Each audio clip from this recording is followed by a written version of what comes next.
Where your treasure is, there will your heart be also. God has given us unlimited treasures in His Word. Every time we open it, we can discover a new treasure or admire an old one. What will we find today? Here's Carla Early with Treasure Hunt in the Word.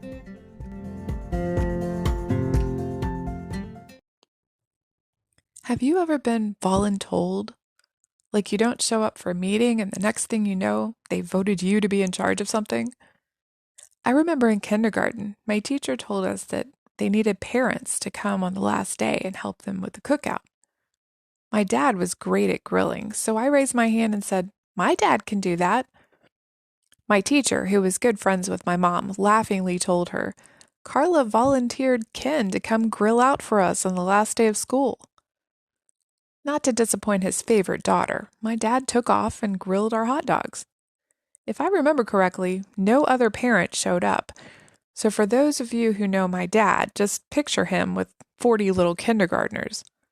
I don't think that's something my dad would have gotten himself into on his own accord. That was the same for Jeremiah. God just came to him one day and said, "Before I formed you in the womb, I knew you. Before you were born, I sanctified you. I ordained you a prophet to the nations."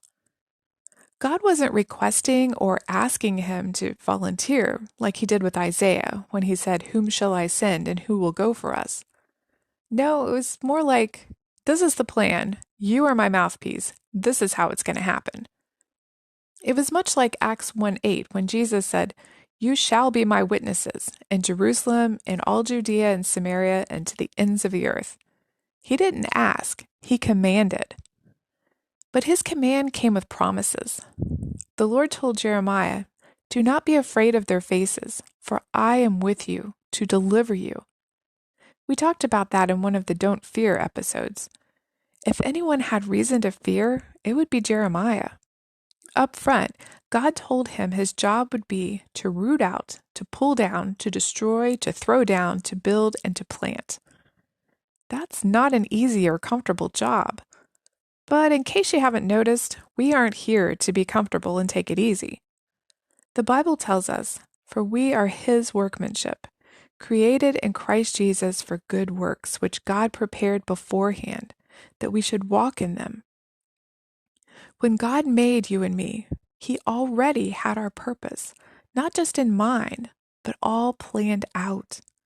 He intentionally made each one of us to fit perfectly into His plan. As for him asking Isaiah to volunteer, well, it was more like giving him the opportunity to participate, which Isaiah did eagerly. As should we. When God reveals to us His purpose, whether the one big overarching purpose for our life or His purpose for the next few minutes, we should enthusiastically go and do it. I know, easier said than done, right? Especially if it's like Jeremiah's job, pointing out people's faults. But oh, the joy and delight of being used by God. And even if we're doing God's will, if we don't see positive results, sometimes we get discouraged.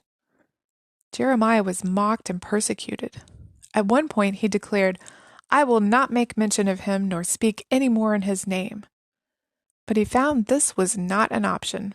He recorded, "But his word was in my heart like a burning fire shut up in my bones.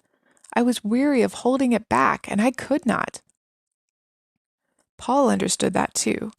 He said at one point, "Woe is me if I do not preach the gospel." I know the feeling.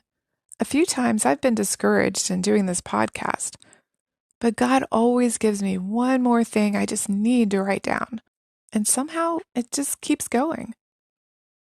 Do you know the joy and delight of being used by God?